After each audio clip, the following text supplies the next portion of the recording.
Selamat pagi anak-anak. Pagi, Ibu. Oke. Saya buka. Assalamualaikum warahmatullahi wabarakatuh. Waalaikumsalam warahmatullahi wabarakatuh. Gimana nih kabarnya anak-anak? Baik. Udah pada sarapan belum? Belum. Ada belum ya?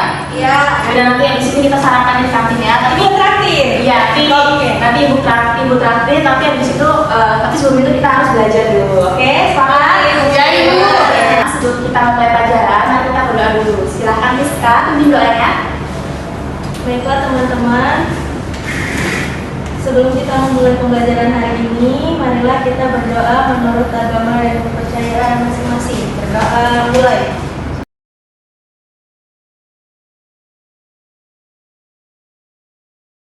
Doa selesai. Oke, ibu mau cek kehadiran ini. Siapa yang nggak hadir hari ini? Ibu. Kami semua berarti hadir semua ya. Ya, Oke. Ibu. Ada yang tahu nggak kita hari ini mau belajar tentang apa? Teks berita. Kita akan belajar tentang teks berita. Oke. Sebelum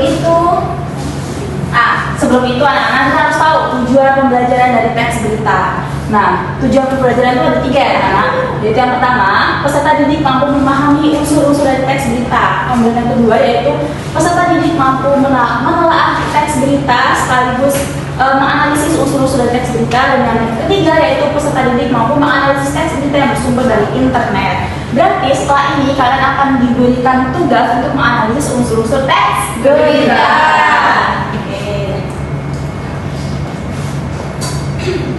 Nah, sebelum itu ibu nih mau tanya, dari mana kamu mendapatkan informasi tentang teks berita? Siapa yang bisa jawab? Sosial media. Coba ibu mau tanya ke Kayla. Coba tanya apa Kayla? Dari mana?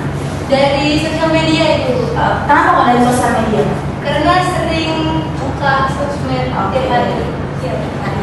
Oke, gitu ya. Jadi teks berita itu tidak hanya bersumber dari dari TV saja, tapi dari sosial media seperti TikTok, X, Instagram, dan sebagainya. Itu adalah salah satu sumber ketika kalian ingin mencari teks berita. Gitu. Oke, lanjut ke pertanyaan selanjutnya. Apa sih berita yang sedang hangat diperbincangkan saat ini? Safa, ya Safa. Apa contohnya Safa?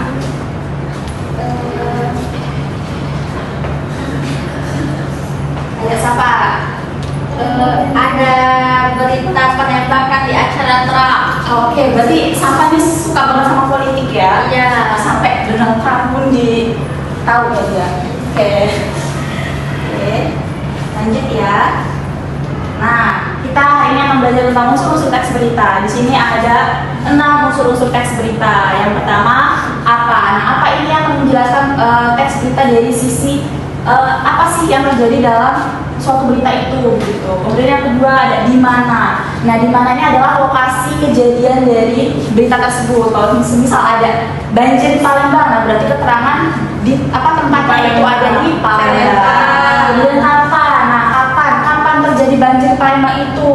Misal 2 hari yang lalu. Misal hari Senin tersebut itu dijelaskan secara detail tanggal berapa, jam berapa. Kemudian hari apa gitu, itu menunjukkan keterangan apa. Kemudian siapa, nah siapa sih yang menjadi korban dari berita tersebut gitu. Siapa yang menjadi korban? Warga sekitar. Ya, warga sekitar. Rasanya gimana itu? Banjir di mana Safa? Di dekat PS ya? Iya.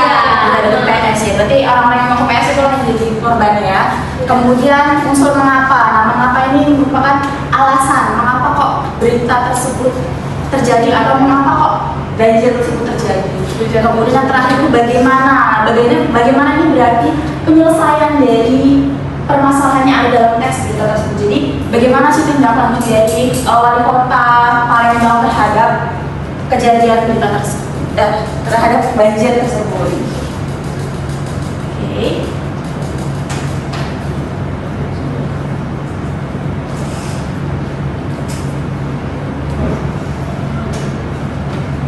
Sebentar ya anak-anak.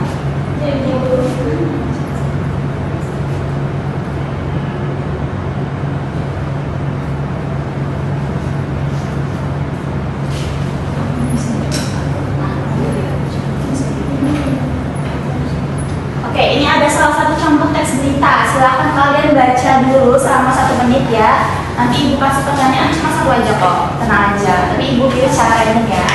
Oke, udah habis ya. Jadi waktunya sudah habis. Nah, judul dari cerita ini apa? Palembang Hujan Deras. Palembang Hujan Deras. Nah, ibu ada pertanyaan, bagaimana sih ciri bahasa yang ada dalam berita tersebut? Ayo, siapa ya? Ayo. Oh iya Ibu. Menurut saya singkat, padat dan jelas Ibu. Kenapa kok singkat? Karena pada keterangan waktunya itu hanya menyebutkan harinya saja Bu, yaitu Senin sore. Nah, tidak ada keterangan tanggalnya seperti itu. Oke, benar banget ya. Jadi ini merupakan contoh teks berita yang singkat ya, anak-anak. Jadi di sini tidak ada keterangan tanggalnya berapa, jam berapa. Padahal itu adalah keterangan tersebut adalah hal yang krusial gitu, biar supaya para pembaca atau penikmat berita itu bisa tahu gitu kan kejadiannya apa aja. Oke, selanjutnya, ayo kita menganalisis. Nah, ini adalah bagian di mana kita akan kerja kelompok. Jadi nanti ibu akan bagi menjadi 3 kelompok, yaitu kelompok baju depan, tengah, dan juga belakang untuk membentuk kelompok ya. Nah, sebelum itu ibu mau kalian itu pemimpinnya atau ketuanya kelompoknya gitu ya. Nanti kalau semisal ada di kelompok kalian itu yang tidak mengerjakan tugas dan tidak mau diskusi, nanti silakan catat, nanti kasih namanya gitu. Oke, paham? Sepakat? Oke.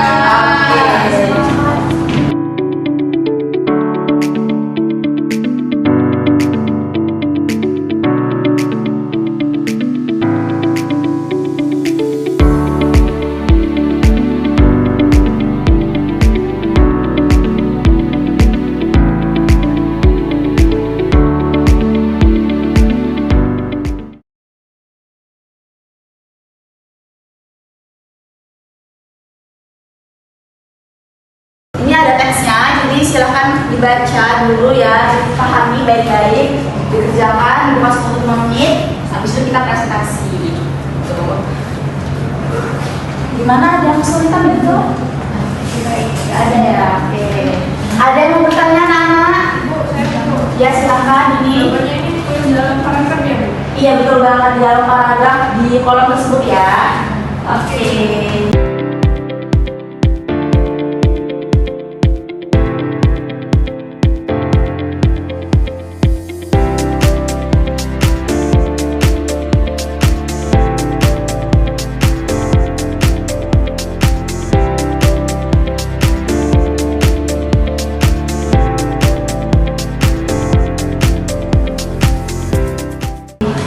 Oke, udah habis ya. Udah habis waktunya. Silakan ibu mau salah satu kelompok perwakilan saja deh. Salah satu kelompok aja untuk mempresentasikan hasil diskusinya. Oke, siapa yang mau ya? Oke, silakan maju. Keren banget ya desainnya dan kelompoknya ya. Lihat dong. Ayo. Baik, terima kasih Ibu.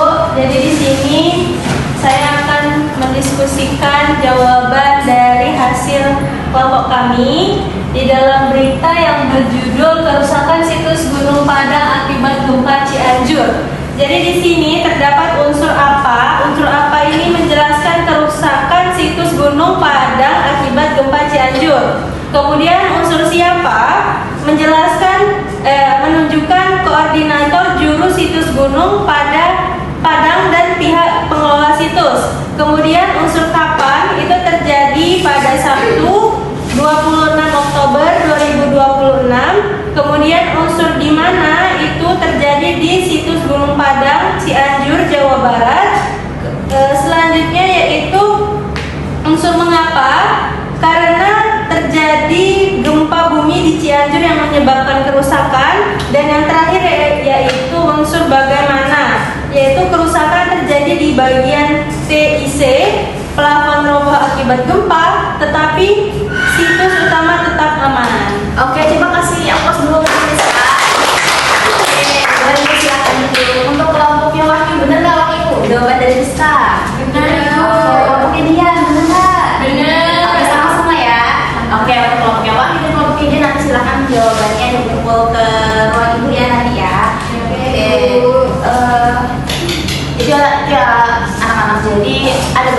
ya. Unsurnya tuh ada sekitar 6 unsur yang harus dipahami agar kita bisa membentuk teks berita gitu, menulis teks berita atau bisa memahami teks berita tersebut itu hoax atau tidak gitu.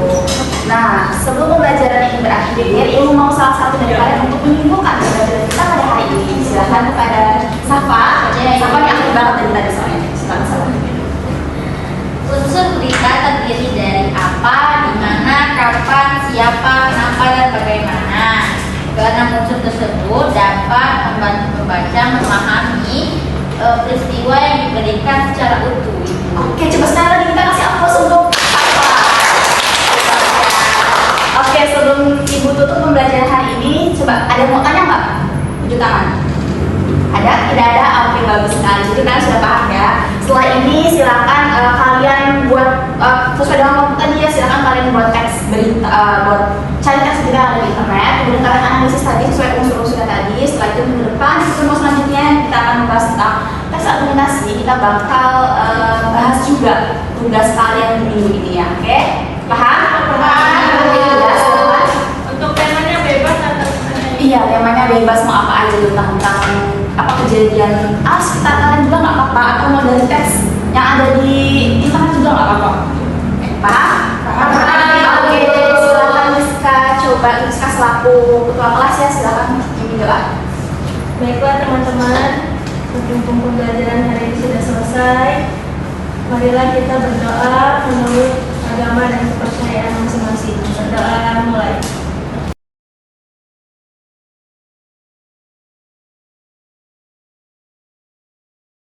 Doa selesai. Oke, terima kasih atas hadirannya hari ini. Ibu akhiri, wassalamualaikum warahmatullahi wabarakatuh.